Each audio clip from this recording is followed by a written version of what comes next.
Hey, welcome to Foreigner in the Philippines. So I'm just laughing because I've had an experience with my Filipino wife and the strange recipe which forms her, shall we say, spiritual, occult, spooky beliefs, superstitious. We just had very brief, we had a brownout, what you in the West will be calling a blackout, power cut. And behind me in this picture, what can I point at it with? Behind me in this place here, in this place, there was a face. It was a face of someone, something, and in that brief moment when there was so very little light, there was a face behind me. So I called Beth over, come over and have a look, and of course she steps in front of the face and says, "No, what face?" Well, as luck would have it, the lights went on again, and I explained to her there was a face actually behind me. And just then the power went off again, and she came over and said, "Come this side. And she came this side, and she said very calmly, "Yes, it's a face. Who is it?" So entirely missing the spiritual, what shall we say, spooky, ghostly aspect of what we're both looking at right then, is completely beyond her. She's not got the point at all. Now this is someone who believes in whack. She believes in vampires.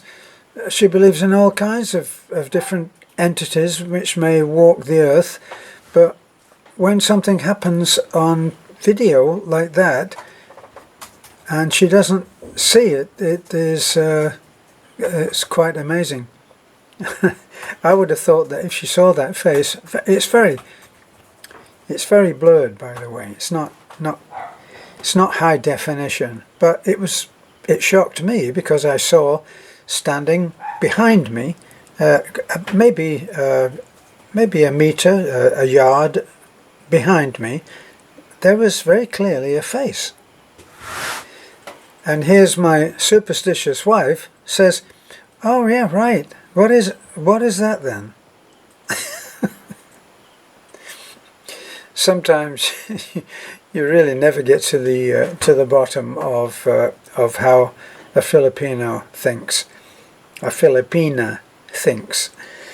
Anyway, so today, after our little spooky experience, today we went to Tagbilaran. We drove up to Tagbilaran. That's a heavy day for me because it works out in the end about 7 hours driving. 7 seems to be that lucky. Between 6 and 7 seems to be a regular thing for me. If we go up to Mabini to see those girls who are chained, it usually works out between 6 and 7 hours in driving. So same again for today. We stopped off on the way back and we had a chat and a little visit with Alvin and Vivian and adorable little girl, and he's doing good. He had a bout of severe headaches, and so severe in fact that they booked him into hospital, and he spent 7 days there in Tagbilaran. We hardly knew about that until it was almost all over. So we had a visit with him, and then we came home, and we've had another. So it's been another packed day. We went now. Here's interesting for the expats. We went to Tagbilaran, and we went to the immigration there because we're actually going to be taking a trip and without thinking, I assumed that I needed an exit. I'm trying to remember what it's called. They called it an exit clearance. I was thinking it was an exit visa. It's an exit clearance, as the man corrected me. And when I said I'd like to get an exit clearance, no, we don't do them. Now, I'm sure that when I had cause to get an exit visa once before, I'm sure that I did it there. Either that, or I don't know, the first time when I went to the UK, maybe I didn't get one and didn't even know about it, and went to the airport and they said, do you have an exit clearance? I said no. There was no hassle. I probably paid a penalty, but they just did it at the airport. And I know people who do this, where they do everything at the airport. And I wanted to make a comment on that, because what it kind of smacks of is that they don't really care about the laws that are here on immigration. Most of the laws hardly concern us, because it's not the kind of thing that we are held in by. Most of us run a reasonably safe car. Most don't actually do anything against the law. The ones that are married and enjoying something of a married life, they, with family and all of that, I never think about the laws or breaking them, so it's not something that really applies, except when it comes to immigration. And when it comes to immigration, it's probably at some point or another is going to come round and hit you in the butt, I feel. So we do have someone that we know who apparently every 6 months or so he'll go to the airport, or whenever he goes to the airport, he simply does everything then. And so everything that he needs to do is all done in retrospect at the airport. And I'm just thinking, if ever immigration officials here start to get an attitude similar to what I encountered in the US, then boy, I think our friend and any other of our friends or acquaintances who like to do this method might be in for quite a surprise. Because if they are being naughty and not doing the renewals when they should, then what might they be incurring by way of the wrath of the immigration official? Now we had one letter from someone who had some difficulty and been asked some very awkward questions, and has to see various other documents, the little card that we all have, like an ID card here, and it was awkward for a moment, and that seems to me to be the writing on the wall, that you really should be careful. If you're going in and out, you should be careful. I did hear about one case where the man was refused entry, and he actually had a home here, and his family with a Filipino lady that he was, I think, married to. I'm not sure, but anyway, certainly living with and supporting as a family. And it took him a while and an attorney to be able to turn that around. My experience in the US with the immigration officials is that it seems to be that there is one immigration official in every batch, in every office, it seems like they are there as, you know, they're the bad cop, and they refuse entry to people. These are people that are applying for visas and so on. fiancé visas, marriage visas, just getting people that they care about into the country. And these officials are not beholden to anyone. Their word is absolutely, well, it doesn't have to be justified. So they can say anything that they want. They can put it down to a bad hair day, and it won't be questioned, because they're going on judgment. And I've seen this before on things like customs. And customs will just look at somebody that's walking through, and purely on intuition, they'll say, that one. And that guy is, or that lady, is hauled off into a private room and given a very thorough and often very uncomfortable search.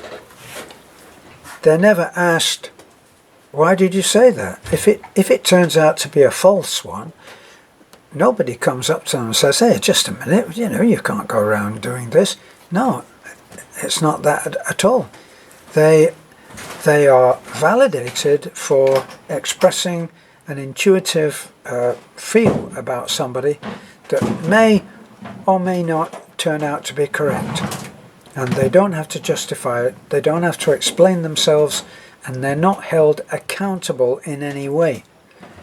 And I think that maybe if that starts to be the case in Philippine immigration, where people who are manning the desks when you enter the country, if they suddenly decide, well, no, I don't like this, no one's going to question them. I know someone who went to Cebu. This is a very troublesome person. Went to Cebu and couldn't get what he wanted, and started to get very angry with the person behind the desk. And in the end, the person behind the desk, according to the story that I was given, just said, look, I'm not going to give this to you because I don't like you. So you should leave now. And when the man started to get even angrier, a couple of security guards were called and he was put outside and told to go to Manila. Imagine what an inconvenience and an expense that would be if you were suddenly told to do that. So I think the idea of adhering to the laws on this would make a lot of sense. And I've heard it before that President Duterte had given some orders, but this is all anecdotal, of course. But I saw this on one of the expat sites, and they said that they knew someone who knew an attorney who was close to the office of the president, and that they had been told to go after the foreigners. Go after the foreigners, what does that mean? Does it mean that I'm totally paid up and totally legal and someone's going to knock on my door and give me a hard time? No, I don't think it does. I think it means that there are apparently something like 1 million, that was the figure that I'd been given, something like 1 million expats who are in this country illegally. Imagine that. And the only way that you can judge that is to say they're giving, they're thumbing up the government. And President Duterte is not known for allowing that. So if he starts to do with the immigration problem what he did with the drug problem, or is doing with the drug problem, people might have a lot of difficulty. So that's the little point that I wanted to make there, something on customs and something on being in the country, and that little tidbit there that is factual because I was there myself today, and that is that if you want an exit clearance, you have to go to Cebu for it. Since then, I've actually realized I haven't been in the country a whole year yet, so I'm under that bar of you must be, if you've been in the country a year or over, then you will need an exit visa, and there's an extra tax that you have to pay as well.